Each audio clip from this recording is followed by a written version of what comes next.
Ayon po kay US Senator Cynthia Lummis, hindi lang pangkaraniwang investment itong si Bitcoin. Pwede rin itong maging susi para sa global change. Yan, or pandaigdigang pagbabago. At oo, posibleng maging instrumento po ito laban sa mga bansang gaya ng China at saka Russia. Kaya sa video na ito ay pag-uusapan po natin kung paano ginamit ni Madam Lummis ang ideya ng Bitcoin bilang strategic reserve ng United States. At ano po ang maaring maging epekto nito sa global crypto landscape, lalo na po dito sa atin, dito sa Pilipinas. Kaya ayan, bago po natin alamin yan, ay nais ko lamang po munang bigyang linaw ang aking disclaimer kung saan ang nilalaman po ng video na ito ay hindi po ito isang financial advice. For education and information purposes lamang po ang layunin nito.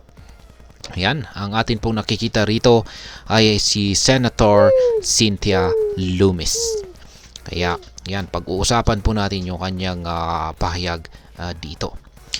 Ngayon ay ano nga ba ang panukala ni Senator Lummis tungkol dito kay Bitcoin? Una, si Senator Cynthia Lummis ay kilala bilang isa sa mga pinakamatibay na taga-suporta ni Bitcoin sa larangan po ng politika. Sa isang panayam po sa Bankless, sinabi niyang mas mainam na ang mga bansa ay mag-focus sa pag-invest kay Bitcoin bilang secured store of value kaysa sa patuloy na pag-invest sa armas at saka mga military facilities.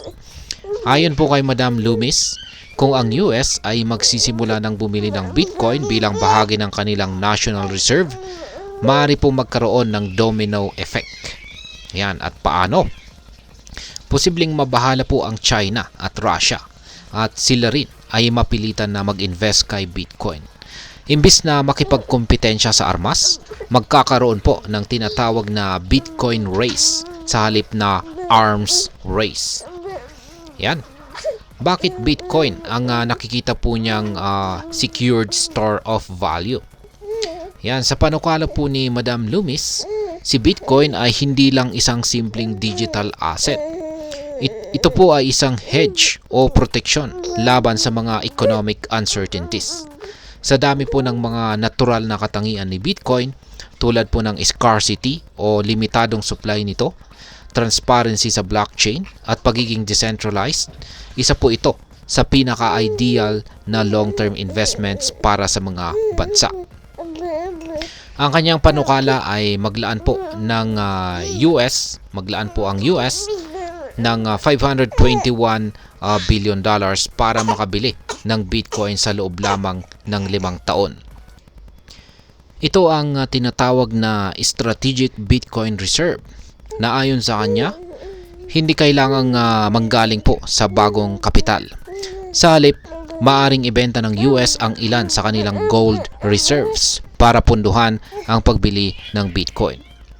Kung tutuusin, ito rin ang dahilan kung bakit ang mga tao tulad po ni Ginoong Michael Saylor ng MicroStrategy ay naniniwala sa potensyal ni Bitcoin. Sabi nga ni Ginoong Saylor dati, ang paglipat po ng yaman mula sa ginto patungo kay Bitcoin ay isang natural na hakbang para sa mga bansang naghahanap ng mas matibay na investment. Ngayon ay ano naman po ang connection nito sa global markets? Yan, sa kasalukuyan, ang mundo ay patuloy po na nagbabago sa kung paano po pinapahalagahan ang mga resources. Noon, gold o ginto ang pangunahing store of value. Ngunit sa pag-usbong po ng digital age, unti-unti na pong tinatanggap itong si Bitcoin bilang bagong anyo ng gold o ginto at tinatawag po itong digital gold. Kung mangyari po ang sinasabi ni Senator Lummis, maaring makita po natin si Bitcoin bilang bagong global reserve asset. Ngayon ay ano po ang posibleng epekto nito? Ang mga bansa gaya ng China na kasalukuyang may malalaking crypto bonds ay maaring mapilitan ding bumalik sa market ni Bitcoin. Samantala, ang Russia na nakaasa sa natural resources tulad po ng oil ay posibleng gumamit din ng Bitcoin bilang diversification strategy. Kapag nangyari ito, posibleng magkaroon ng mas mataas na demand para kay Bitcoin na maaring magpataas pa ng presyo nito sa mga susunod na taon.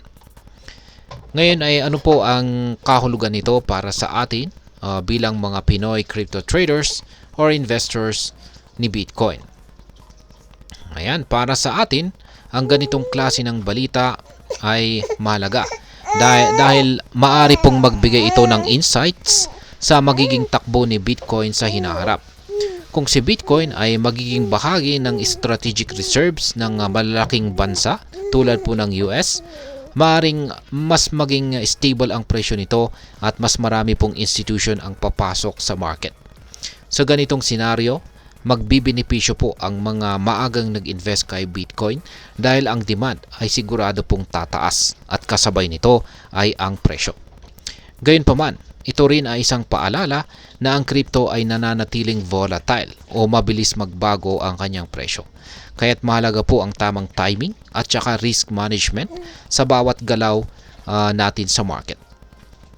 At ngayon ay ano naman ang aking masasabi tungkol dito? Ang panukala ni Senator Loomis ay isang matapang na hakbang na maaari pong magbago sa kasaysayan ng ekonomiya. Kung tutuusin, ang ideya na ang mga bansa ay gagamit ng Bitcoin bilang strategic reserve ay tila malayo pa noong mga nakaraang taon. Ngunit ngayon, unti-unti na itong nagiging posibilidad. Para sa atin dito sa Pilipinas, maaaring magbukas po ito ng mas maraming oportunidad.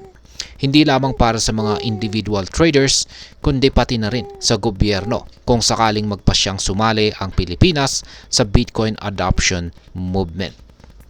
At ayan, hanggang dito na lamang po tayo sa video na ito mga ka-crypto. Sana po ay inyong nagustuhan ang aking paliwanag sa video na ito. Kung inyo po itong nagustuhan, pag-click lamang po ang like button nito. Marami pong salamat sa panonood. Ingat po tayo lagi at God bless po sa ating lahat.